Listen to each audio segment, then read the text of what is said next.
Assalamualaikum student. In this video I will tell you that how to draw a pie graph. First of all you have to make your page ready like this. Example here is students scoring grades in annual examination. हम पाई graph बना रहे हैं उन students का जिन्होंने grades लिए हैं annual examination में, डिफरेंट ग्रेड्स लिए हैं लाइक A+, A, B और C. डाटा हमारे पास मौजूद है. सबसे पहले हम लोगों ने पाई ग्राफ जब बनाना है तो सबसे पहले हम लोगों ने क्या करना है कि सबसे पहले हम लोगों ने फार्मूला लगाकर एंगल्स फाइंड आउट कर लेने हैं. हमारे पास ये जो डाटा है ये हमारे पास मौजूद है. टोटल हमारे पास जो स्टूडेंट है वो 200 है और उनका डाटा हमारे पास मौजूद है कि 200 में से कितने स्टूडेंट्स ने A+ लिया है, कितने ने A लिया है और कितने स्टूडेंट्स ने B लिया है, कितने स्टूडेंट ने C और कितने स्टूडेंट्स ने D लिया है. तो A जो है वो 40 स्टूडेंट्स पे, A+ पर 40 स्टूडेंट्स हैं, A पर 50 स्टूडेंट्स हैं, B पर 60 स्टूडेंट हैं, C पर 10 स्टूडेंट्स हैं और D पर 40 स्टूडेंट्स हैं. इनको अब हमने पाई ग्राफ पर शो करना है. तो पाई ग्राफ पर शो करने के लिए सबसे पहले हम फार्मूला लगाकर एंगल्स जो है वो फाइंड आउट कर लेते हैं. तो हम एंगल फाइंड आउट करने के लिए पहले कैलकुलेशंस जो है वो हम अपनी कर लेंगे. गिवन क्वांटिटी A+ के लिए 40 है, डिवाइडेड बाय 200 मल्टीप्लाई बाय 360 से मल्टीप्लाई हम इसको इसलिए करेंगे क्योंकि जो हमारा एक सर्कल है, पाए है, वो 360 एंगल्स का होता है. इसलिए हम इसको 360 से मल्टीप्लाई करेंगे तो हमारे पास 72 आ जाएगा. इसका मतलब ये है कि जो A+ जिन स्टूडेंट्स ने लिया है उनका एंगल एक पाए में बनता है, एक सर्कल में 72 डिग्री एंगल बनता है. इसी तरह हम बाकियों की भी बारी बारी कैलकुलेशंस कर लेंगे. Given quantity multiply by total quantity divided by total quantity multiply by 360. इसी तरह सबकी कैलकुलेशंस हम फाइंड आउट कर लेंगे और इनके ऊपर डिग्रीज लिख देंगे क्योंकि ये हमने एंगल्स फाइंड आउट किए हैं. जब हमारे पास एंगल्स आ गए हैं तो तब जब हमने ड्रॉ करना है पाई ग्राफ तो सबसे पहले हमने एक सर्कल ड्रॉ करना है. और सर्कल आप इतना ही ड्रॉ करिएगा. सर्कल ड्रॉ करने के लिए आपको पुरकार की ज़रूरत है और आप क्या करेंगे कि जो पुरकार है आपकी वो D के मुताबिक ओपन करें क्योंकि स्टूडेंट्स आपने D से एंगल्स लेने हैं. तो इसलिए अगर D जितना ही आपका सर्कल होगा तो आपके लिए एंगल्स फाइंड आउट करना आसान होगा. इस तरह से आप अपनी पुरकार इतनी ओपन कर लें और उसको किसी भी मिड पॉइंट पर रख कर ये सर्कल जो है वो एक ड्रॉ कर लें नीट एंड क्लीन. आप एक ही दफ़ा उसको प्रॉपर से ड्रॉ कर लेंगे.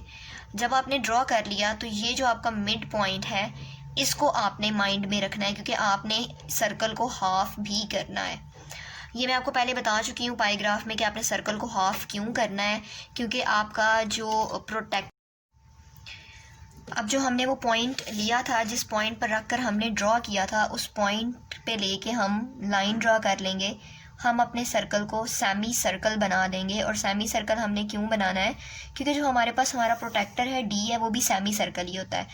और क्योंकि हम लोगों ने D से फाइंड आउट करनी है, प्रोटेक्टर से फाइंड आउट करने हैं एंगल्स, तो इसलिए हम अपने सबसे पहले हम सर्कल को हाफ करेंगे. हाफ करने के बाद हम क्या करेंगे कि हम अपने प्रोटेक्टर को बिल्कुल इसकी लाइन के ऊपर रख देंगे. ये जो लाइन मैंने ड्रॉ की है, हमने ये जो लाइन ड्रॉ की हुई है, इस लाइन को इस लाइन के बिल्कुल ऊपर रख देंगे. ये जो D की लाइन है बिल्कुल ऐसे, ये इसका मिड पॉइंट है और हमारे मिड पॉइंट के ऊपर इसको रखेंगे और इस लाइन के ऊपर ये लाइन आनी चाहिए ताकि आपकी जो एंगल्स हैं वो ठीक बने. उसके बाद हमने स्टार्ट करना है A+ से कि A+ कितने स्टूडेंट्स ने लिया है. A+ लेने वाले जो हमारे स्टूडेंट्स हैं उनका एंगल 72 डिग्री बना है. मतलब हमारा जो पहला एंगल है वो 72 पे बनेगा. हम ऊपर वाली जो मेजरमेंट्स हैं वो देखेंगे, नीचे वाली हम मेजरमेंट्स नहीं देखेंगे. ऊपर वाली मेजरमेंट से हम एंगल्स जो हैं वो स्टूडेंट्स फाइंड आउट करेंगे.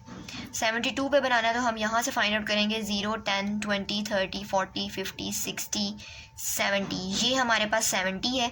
और ये जो आपको छोटी लाइंस नज़र आ रही हैं ये माइनर लाइंस हैं जो स्टूडेंट्स ये रिप्रेजेंट कर रही हैं जो 71, 72, 73 छोटे यूनिट्स को. हमारा जो 72 का पॉइंट है वो यहाँ पे बन रहा है. मैं यहाँ पे एक छोटा सा डॉट लगा लूँगी.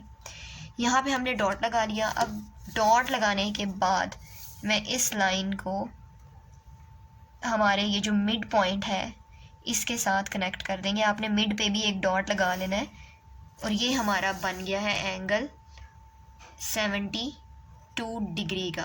ये लिखना ज़रूरी नहीं है लेकिन बेशक आप अपने लिए लिख लें ताकि आपको याद रहे कि आपने एंगल किसका बनाया. अब ये A+ स्टूडेंट्स के लिए हमारे पास आ गया जिन्होंने 40 मार्क्स लिए हुए थे, ठीक है। ये 40 मार्क्स वाले स्टूडेंट्स हैं जिन्होंने A+ लिया हुआ था, ये उनका सेक्टर बन गया। अब हमने अपने 360 एंगल के सर्कल को 72 डिग्री एंगल में डिवाइड कर दिया है A+ के लिए। अब हम नेक्स्ट देखेंगे।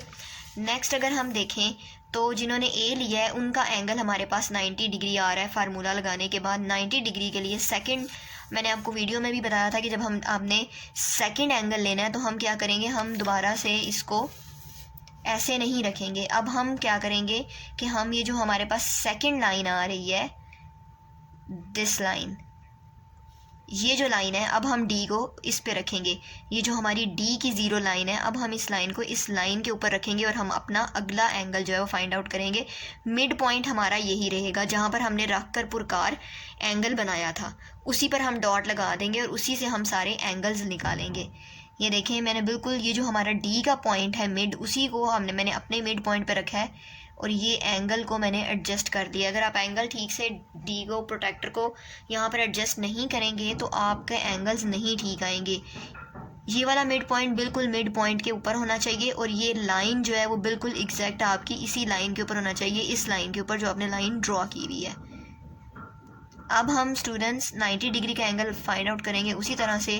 तो ये आ जाएगा, यहाँ से अगर हम देखें तो ये 90 डिग्री का एंगल हमारे पास आ रहा है, यहाँ पे है 90। तो अब हम क्या करेंगे कि हम यहाँ पर एक निशान लगा देंगे 90 का, जैसे हमने पहले लगाया है 90 का निशान। उसके बाद हम दोबारा से मिड पॉइंट से एक लाइन यहाँ पे लगा देंगे जो हमने 90 डिग्री का एंगल ड्रॉ किया है उसके लिए। तो स्टूडेंट ये अब हमारा आ गया है 50 स्टूडेंट्स जिन्होंने A लिया था। ये अब हमारे पास उनका भी एंगल जो है वो हमारे पास आ गया है। स्टूडेंट्स नेक्स्ट हमने क्या करना है कि जो हमने मिड लाइन लगाई थी ना, इसको हम हल्का सा इरेज कर देंगे अगला एंगल फाइंड आउट करने के लिए, क्योंकि ये एंगल दरमियान में आ रहा है और ये हमें कंफ्यूज कर रहा है। ऊपर वाली हम नहीं करेंगे इरेज, क्योंकि वो तो हमारा फर्स्ट एंगल है। हम सिर्फ ये सेकंड जो लाइन थी नीचे वाली, मैंने उसको इरेज किया। अब हम क्या करेंगे, अब हम अपने थर्ड कैलकुलेशन पे जाएंगे जो कि है B ग्रेड वाले। उनका एंगल क्या है, 108 डिग्री। अब उस एंगल को फाइंड आउट करने के लिए भी हम ऐसे ही करेंगे, अपने D को, प्रोटेक्टर को ही हम चेंज करते जाएंगे। दोबारा से मैं ये D का जो मिड पॉइंट है उसको अपने मिड पॉइंट पे रखूँगी और ये वाली जो लाइन है इसको एग्जैक्ट मैं उस लाइन पर रखूँगी जो मैंने 90 डिग्री के लिए ड्रॉ किया है। और अब मैंने लगाना है 108 के लिए। 108 के लिए स्टूडेंट्स ये देखें, यहाँ पे आ रहा है 90, देन आपका 100 आ रहा है, 100 आ रहा है। ये जो दरमियान वाली लाइन है ये 105 को रिप्रेजेंट कर रही है। 105, 106, 107 और 108। 108 पर जो है वो हम एक छोटा सा निशान लगा लेंगे।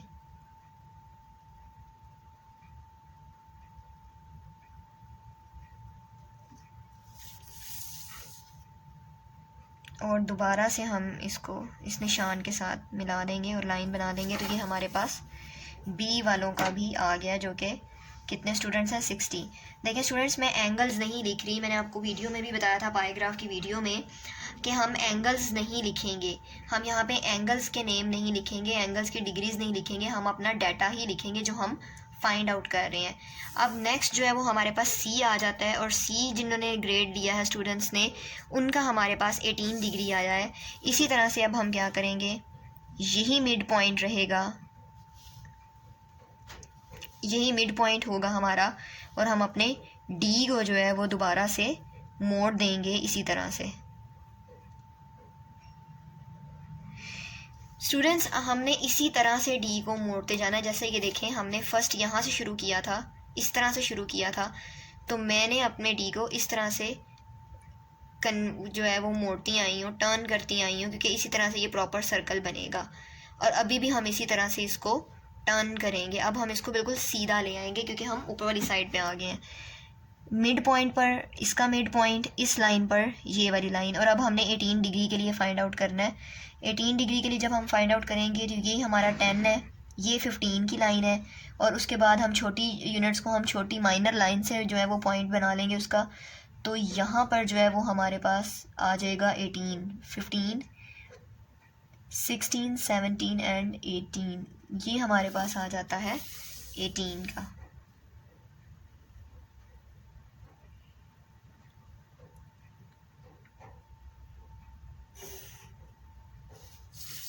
और यहाँ पर हम क्या लिखेंगे सी, और 10 स्टूडेंट्स हैं जिन्होंने सी ग्रेड लिया है, तो इस तरह से हम इनको कर देंगे।